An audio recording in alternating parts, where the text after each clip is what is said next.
Assalamualaikum warahmatullahi wabarakatuh. Kembali lagi di channel ini. Kali ini saya akan menyampaikan tentang suhu dan kalor. Tapi sebelumnya, kepada adik-adik yang baru bergabung, jangan lupa untuk like, comment, subscribe channel ini untuk mendapatkan konten-konten pembelajaran yang berkaitan dengan materi fisika SMA. Baik, kita lihat dulu tujuan pembelajaran. Setelah mengikuti pembelajaran, peserta didik diharapkan mampu: 1. Mengidentifikasi prinsip kerja dari jenis termometer dalam kehidupan. Yang kedua, mengubah suhu suatu benda berdasarkan konversi satuan suhu. Yang ketiga, membedakan kalor jenis dan kapasitas kalor. Keempat, menentukan besar kalor yang dibutuhkan dalam menaikkan suhu suatu benda. Yang kelima, mengidentifikasi pengaruh kalor terhadap benda dan pemanfaatannya. Yang keenam, menentukan pertambahan ukuran suatu benda karena pemuaian. Dan yang terakhir adalah melakukan percobaan sederhana tentang pengukuran suhu secara jujur, teliti, dan bertanggung jawab, serta mempresentasikannya. Oke, kita lihat dulu yang pertama, suhu.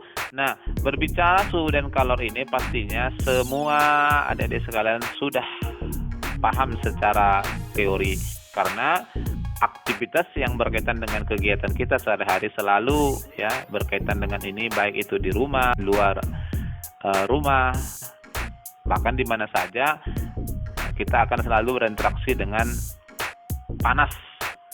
Namun dalam hal ini kita akan perkuat dalam hal-hal tertentu yang berkaitan dengan konsep suhu dan kalor. Kita lihat dulu, yang pertama adalah alat pengukur suhu. Nah, seperti yang diketahui, suhu didefinisikan sebagai derajat atau tingkat panas dinginnya suatu benda. Dalam hal ini, suhu diukur dengan termometer yang pada prinsipnya bekerja dengan memanfaatkan perubahan sifat-sifat materi akibat perubahan suhu. Nah, termometer dalam hal ini dapat dibedakan. Yang pertama itu adalah termometer zat cair, bisa kamu perhatikan di gambar ini. Nah, ini alat pendeteksi kenaikan suhunya, digunakan bahannya adalah zat cair, bisa berupa air raksa atau alkohol. Barangkali di SMP sudah kamu pelajari kekurangan dan kelebihan masing-masing. Lalu yang kedua, kita kenal termometer bimetal, bi artinya 2. Jadi di sini menggunakan bahan logam, ada 2 di sini bahan logam yang digunakan. Lalu yang ketiga adalah termometer hambatan. Ini prinsipnya nanti akan kita lihat setelah ini. Yang keempat adalah termokopel, Lalu yang terakhir adalah pirometer. Nah, berkaitan dengan pirometer ini, adanya wabah COVID-19, pendeteksi suhu tubuh manusia sekarang ini digunakan pirometer. Bagaimana prinsipnya? Kita akan kupas satu persatu. Yang pertama, kita akan lihat dulu termometer zat cair. Termometer zat cair ini bekerja berdasarkan pemuaian zat cair yang digunakan. Nah, biasanya pemuaiannya adalah pemuaian dari raksa atau alkohol. Tuh. Barangkali ini sudah sering sekali kamu pergunakan di setiap laboratorium fisika, pastinya ini ada. Lalu termometer bimetal. Nah, prinsipnya adalah bekerja berdasarkan pemuaian 2 logam yang dipanaskan dengan skala dibuat pada setiap lengkungan logam yang muai panjangnya besar. Artinya lebih cepat memuai.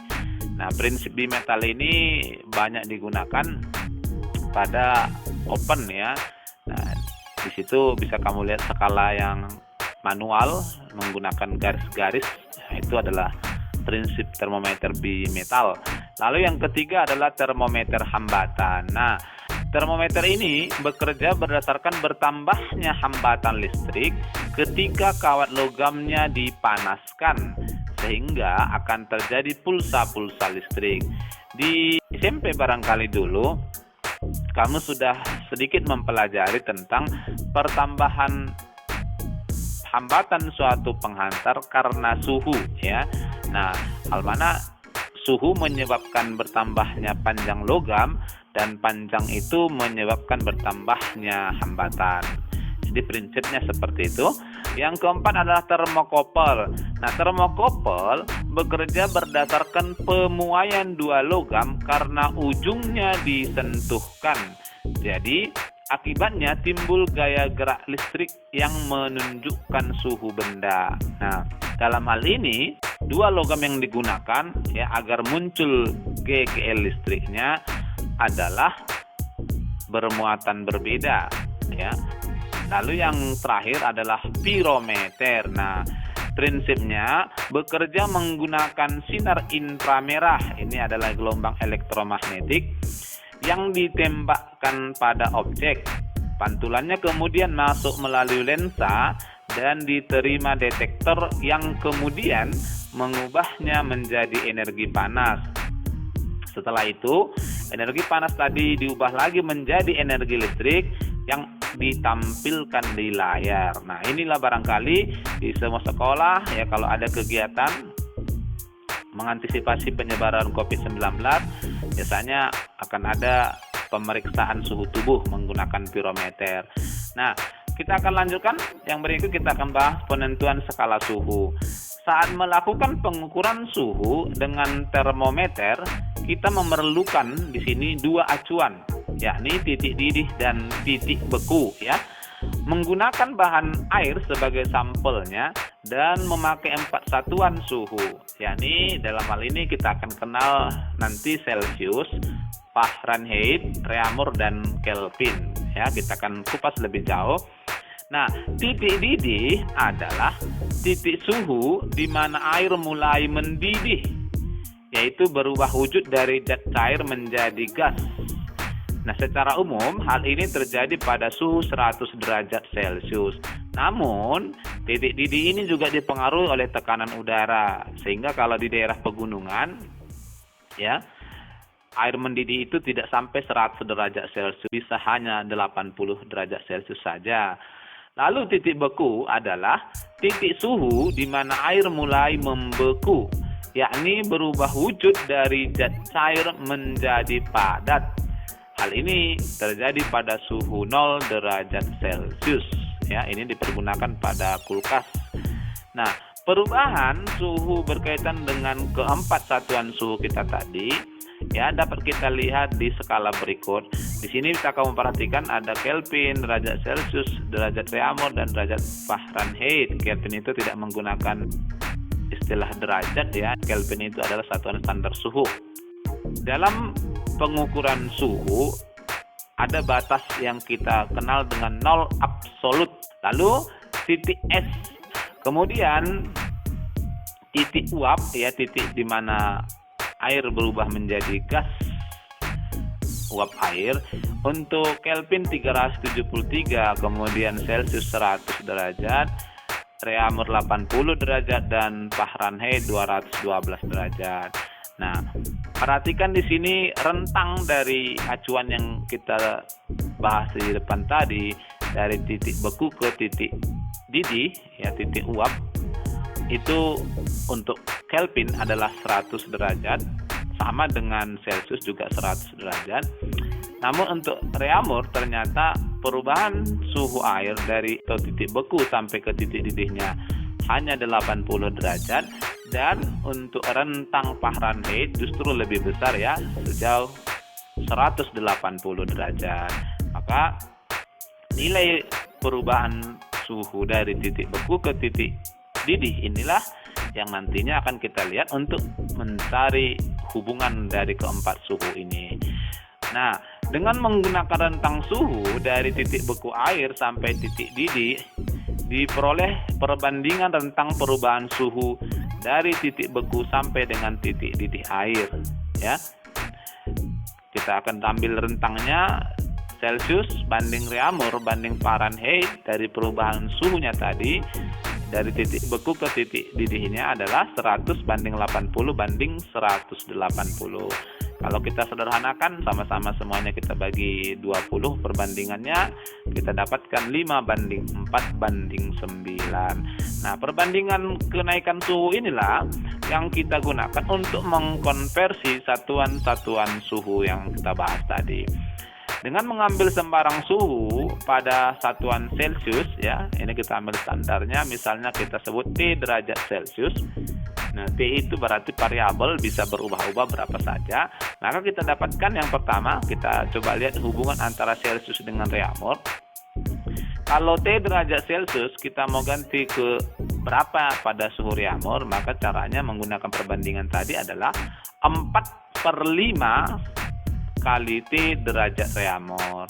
Nah, sebaliknya dari Reaumur ke Celcius, kita lihat angka perbandingannya sebagai pembilang, ya, sama dengan 5/4 T derajat Celcius.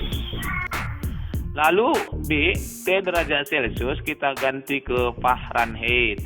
Nah, kita gunakan perbandingannya tadi 9/5 T, namun kita tambahkan dengan 32. Dalam hal ini karena pada saat 0 derajat Celcius, Fahrenheit itu sudah menunjukkan skala 32. Dan sebaliknya, T derajat Fahrenheit kita ganti ke Celcius, maka kita buat 5/9 kali, kita kurangkan dulu ya biar kembali ke 0, T kurang 32 derajat Celcius. Dan yang C, T derajat Reaumur kita ganti ke Fahrenheit, caranya sama, 9/4 T tambah 32 derajat Fahrenheit. Atau dari Fahrenheit, T derajat Fahrenheit kita ganti ke Reaumur adalah kita gunakan perbandingannya 4/9 T kurang 32 derajat Reaumur. Nah, dan yang terakhir T derajat Celcius kita ganti ke Kelvin adalah T tambah 273. Yang berikut kita lihat dulu kesetaraan skala 2 termometer.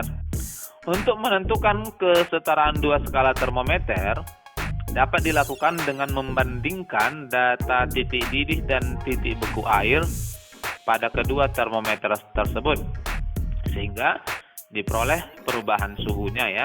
Nah, misalkan di sini kita ambil termometer A dengan titik didih kita sebut TDA dan titik bekunya TBA, beku A maksudnya, serta B dengan titik didih TDB dan titik beku TBB. Maka menggunakan kesetaraan kenaikan suhunya dapat kita tentukan, ya, hubungan perubahan suhunya TA kurang TBA per TDA kurang TBA sama dengan TB kurang TBB per TDB kurang TBB. Nah, ini adalah suhu terhadap perubahan suhunya. Dengan TA di sini adalah suhu pada termometer A dan TB adalah suhu pada termometer B. Dalam hal ini bisa saja nanti TA yang diketahui lalu diminta mengkonversi pada termometer B, ya. Contoh di sini kita aplikasikan langsung saja. Air diukur menggunakan termometer pada suhu 30 derajat Celcius. Termometer X mempunyai titik didih untuk air 150 derajat X dan titik beku minus 50 derajat X. Dan termometer Y mempunyai titik didih untuk air itu adalah 130 derajat Y dan titik beku 30 derajat Y. Tentukan suhu air tersebut pada termometer X dan Y. Ya, tadi di termometer satuan derajat Celcius suhu airnya 30. Nah, kalau menggunakan termometer X dan Y, kira-kira suhunya berapa, begitu ya. Nah, dari sini diketahui suhu di termometer Celcius kita sebut dengan T Celcius adalah 30 derajat Celcius. Kemudian TDX adalah 150 derajat X, titik didih termometer X. TBX minus 50 derajat X, TDY 130 derajat Y, dan TBY adalah 30 derajat Y. Lalu ditanya suhu pada termometer X dan termometer Y. Oke, kita bahas. Menggunakan hubungan termometer Celcius dengan termometer X, ya. Jadi di soal ini disebutkan titik didih air pada derajat Celcius. dan titik bekunya karena dianggap kamu sudah ingat. Nah, dalam hal ini titik didih Celcius itu adalah 100 derajat Celcius dan titik beku termometer Celcius itu adalah 0 derajat Celcius. Inilah kita gunakan sebagai kesetaraan ya untuk termometer X. Maka kita pergunakan T Celcius kurang TBC per TDC kurang TBC sama dengan TX kurang TBX per TDX kurang TBX. Dalam hal ini yang mau kita tentukan adalah TX-nya. Nah, kita substitusi suhunya tadi 30 kurang 0 ya, titik beku pada termometer Celcius itu 0 per titik didihnya 100 dikurang 30 sama dengan TX kurang titik beku termometer X minus 50 per 150 kurang minus 50. Dari sini kita dapatkan 30 per 70 sama dengan TX tambah 50 per 200. Kita konversi ya, kita kali silang. 70 TX tambah 3.500 sama dengan 6.000. Nah, sehingga 70 TX sama dengan 6.000 kurang 3.500, dapatlah kita 2.500. Dari sini kita hitung TX sama dengan 2.500 per 70. Kita dapatkanlah 35,555 derajat X. Untuk termometer Y, caranya sama, kita ambil kesetaraan termometer derajat Celcius dengan Y ya. Maka TC kurang TBC per TDC kurang TBC sama dengan TY kurang TBY per TDY kurang TBY. Nah, kita substitusi 30 kurang 0 per 100 kurang 30 sama dengan TY kurang 30. Titik buku Y-nya tadi 30 per 130 kurang 30. Dari sini kita dapatkan 30 per 70 sama dengan TY kurang 30 per 100. Kita kali silangkan 70 TY kurang 2100 sama dengan 3000. Maka 70 TY sama dengan 5100. Dapatlah kita TY sama dengan 5100 per 70, 72,85 derajat Y. Nah, ternyata suhu air pada termometer Celcius yang nilainya 30 tadi, kalau diukur pada termometer X akan ditunjukkan angka 35 dan pada termometer Y akan ditunjukkan angka 72 mendekati 73. Itu ya. Nah, yang berikut kita akan lanjutkan kalor. Kita awali dulu dari pengertiannya ya. Kalor adalah energi yang berpindah dari suatu benda ke benda yang lainnya karena perbedaan suhu. Jadi, jika ada dua buah benda, kemudian kita sentuhkan, maka kalau kedua benda memiliki perbedaan suhu, maka akan mengalir kalor ya. Pastinya dari benda bersuhu tinggi ke benda bersuhu rendah. Nah, kalor biasanya diukur dengan kalorimeter.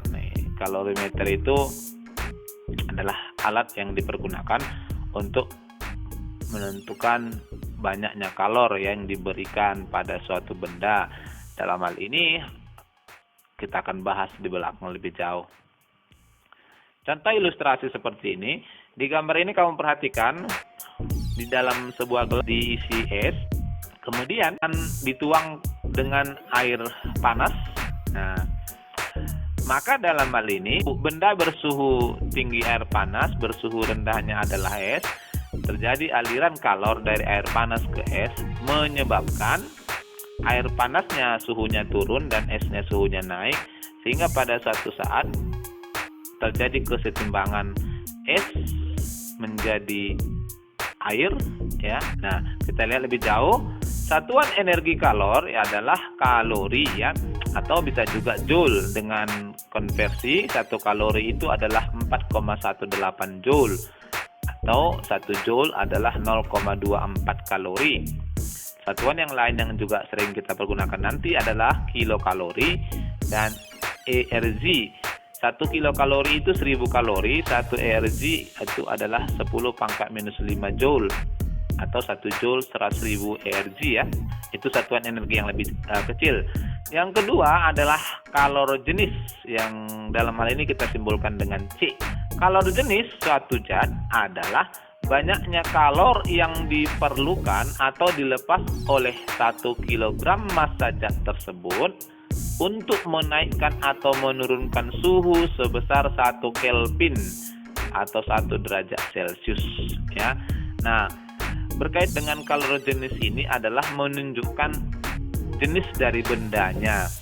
Antara besi dengan air, kalau kamu panasi, maka akan lebih cepat naik suhunya pada besi dibandingkan air. Kenapa? Karena kalor jenisnya air berkaitan dengan konsep ini jauh lebih besar dari besi, ya. Itulah sebabnya. Nah, kalor jenis ini menunjukkan kemampuan suatu benda bermassa 1 kg untuk menyerap dan menampung kalor sesaat sebelum suhunya naik 1 Kelvin atau 1 derajat Celcius, ya. Contoh ini ada beberapa kalor jenis dari beberapa zat yang Bapak tampilkan, ya. Nampak di sini yang paling besar adalah air, ya. 4,18 kali 10 pangkat 3 Joule setiap kilogram. Jadi itu yang dibutuhkan. Es, uap air panas misalnya aluminium, kaca, silikon, kemudian besi atau baja 4,48 kali 10 pangkat 2, ya. Tembaga sampai dengan timah. Data-data ini nanti akan kita pergunakan untuk menentukan besar kalor yang dialirkan atau diserap oleh suatu benda. Lalu yang ketiga adalah kapasitas kalor, kita simbolkan dengan C besar. Kapasitas kalor suatu benda adalah kemampuan suatu benda dalam menerima atau melepas kalor untuk menaikkan atau menurunkan suhu benda sebesar 1 derajat Celcius atau 1 Kelvin. Pada dasarnya kapasitas kalor ini erat kaitannya dengan kalor jenis. Nanti kita akan coba hubungkan di belakang. Lalu yang keempat adalah besar kalor, ya. Dalam hal ini kita simbolkan dengan Q. Nah, besar kalor yang dipindahkan suatu benda ke benda yang lain ternyata, ya, bergantung pada 3 besaran. Yang pertama tergantung massa bendanya, lalu yang kedua kalor jenis bendanya, lalu yang ketiga adalah perubahan suhu bendanya. Dalam hal ini kita sebut delta T, perubahan suhu. Secara matematis, hubungan ini untuk menentukan besar kalor yang diberikan oleh suatu benda, kita pergunakan persamaan Q sama dengan M dikali C dikali delta T. Dan kapasitas kalornya adalah C sama dengan M dikali C. Ini sesuai dengan definisi di atas tadi, ya.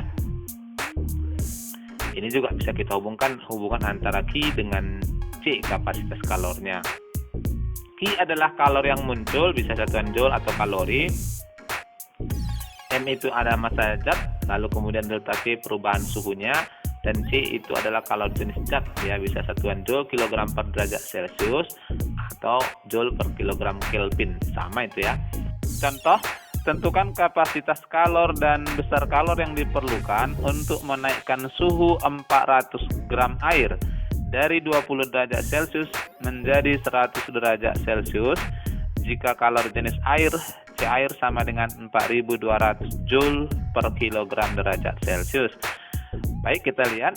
Diketahui massa air 400 gram sama dengan 0,4 kg, TO 20 derajat Celcius, TT-nya 100 derajat Celcius, kemudian C-nya 4.200 Joule per kilogram derajat Celcius. Lalu ditanya kapasitas kalor C besarnya dan Q. Oke, kita jawab. Ya, tadi kita sudah bahas bahwa kapasitas kalor C sama dengan M dikali C. C kecil, ya, kalor jenisnya. Kita masukkan nilainya, M-nya tadi 0,4 dikali kalor jenisnya 4.200. Ternyata pada keadaan ini kapasitas kalor dari airnya adalah 1.680 Joule per derajat Celcius. Kemudian kalor yang dibutuhkan untuk menaikkan suhu air dari 20 derajat Celcius menjadi 100 derajat Celcius adalah Q sama dengan M dikali C delta T, atau boleh juga, ya, menggunakan hubungan kapasitas kalor dengan kalornya Q sama dengan C delta T. Nah, kita sudah dapatkan tadi nilai kapasitas kalornya, kita substitusi 1.680 dikali 100 dikurang 20 maka hasilnya adalah 134.400 Joule, atau kalau kita sederhanakan 1,34 kali 10 pangkat 5 Joule. Nah, inilah besar kalor yang diperlukan untuk menaikkan suhu 400 gram air dari 20 derajat Celcius menjadi 100 derajat Celcius.